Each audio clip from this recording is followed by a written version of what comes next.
Welcome back. Let's begin this discussion now. The Electoral Commission will host a symposium on political party funding in Durban next week. The Political Party Funding Act, which has been in existence since 2018, is meant to regulate the public and private funding of political parties. Let's unpack the story with Matsubane Nkoko. He's the manager for party funding at the IEC. Matsubane, it's great to talk to you.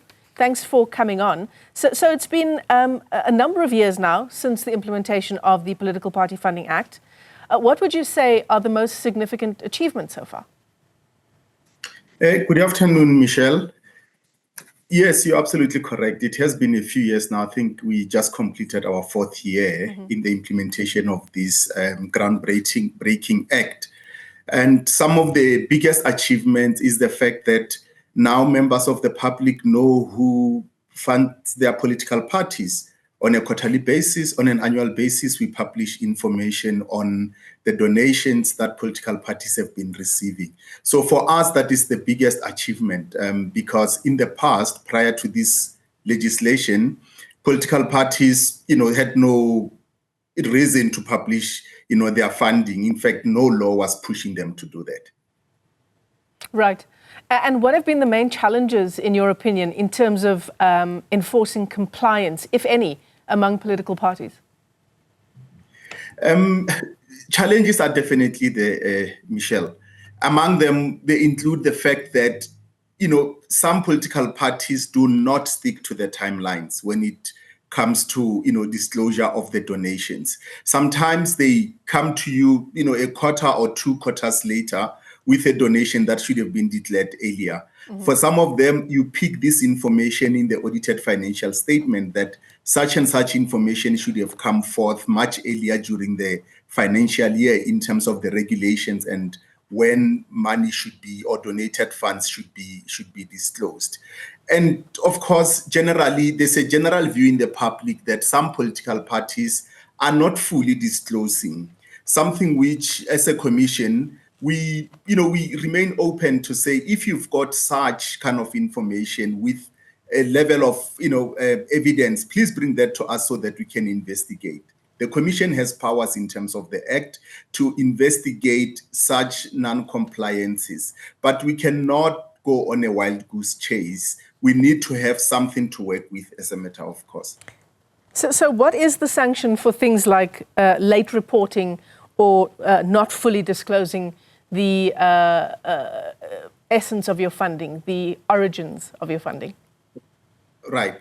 You'll know that there are categories of political parties. Some are considered represented.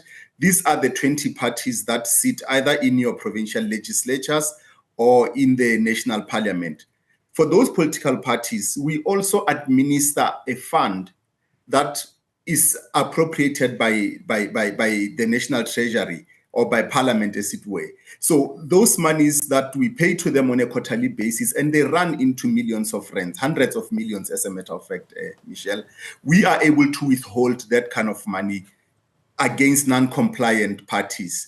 And when it comes to political parties that are unrepresented or only have representation at the local level, those we do not administer any of their funds. However, the law gives us authority to go to the Electoral Court and pray for certain penalties to be levied against those political parties. We have done so successfully in the financial year 21-22, and we are sitting with political parties that have found to have transgressed, and many of them are having to pay those penalties as we speak to you right now. And have you taken what seems like the drastic step of withholding funding from those 20 political parties? We certainly have. In the past few years, we have. For a number of parties, we have definitely withheld such kind of monies.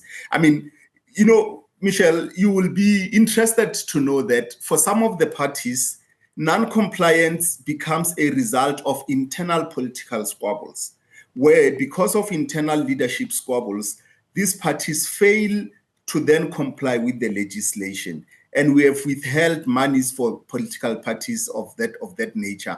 Among them, is the now unrepresented Congress of the People. At some point, it was the National Freedom Party. I'm sure you are aware of there are long-standing battles in terms of the political leadership there. So we have had withheld their money before, and they've had to then comply before we could release their money. Yeah. Matsabane, I wonder if you're able to answer a question like this as the IEC, but are you seeing any notable trends, if you're able to answer the question, of political donations from particular sources, and perhaps a shift in how the voter behaves at the polls? So, for example, for funding coming from Israel, or from Palestine, or from the US, or from AfriForum, or I'm talking about these organizations that are polarizing, these issues that are polarizing, where money can perhaps come from businesses that support these issues one way or another, and whether that might impact the behavior of the voter. Your question is indeed valid, Michelle. However, I need to just clarify one or two things.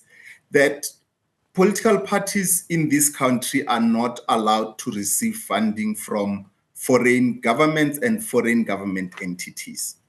Now, when it comes to local donors or individuals, big businesses that donate to individual political parties, there definitely is a pattern.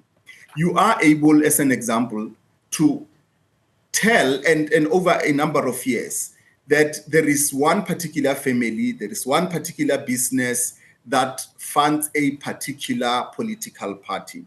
Now, whether that then, translate into, how the vote is and all of that, it's something that we have not necessarily investigated.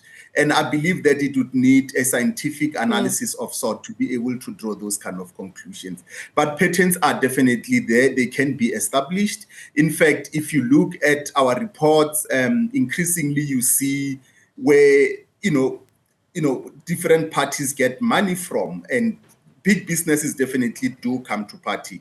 And interestingly, the Commission, or the Political Funding Act, has introduced what we consider a very progressive fund called the Multi-Party Democracy Fund. The Multi-Party Democracy Fund accepts money from any donor whatsoever, including international entities and individuals. But that money comes into the Commission. The Commission administers that money and would actually distribute it among individual political parties in terms of a formula which relies on the size of political parties' representation in the particular legislature and so forth. Now, you find that these businesses, because clearly they've got a particular political interest or economic interest in a political party, they, regardless of the Multi-Party Democracy Fund, continue to fund individual political parties. So there could be something there to investigate, to be quite honest with you, as to saying, while we've got Multi-Party Democracy Fund here, which intends to enhance multi-party democracy in the country, give every political party, big or small, an opportunity. Exactly. Yeah. The individuals and businesses continue to fund individual political parties. Very, very, very interesting indeed. And I think a conversation that needs a lot more time.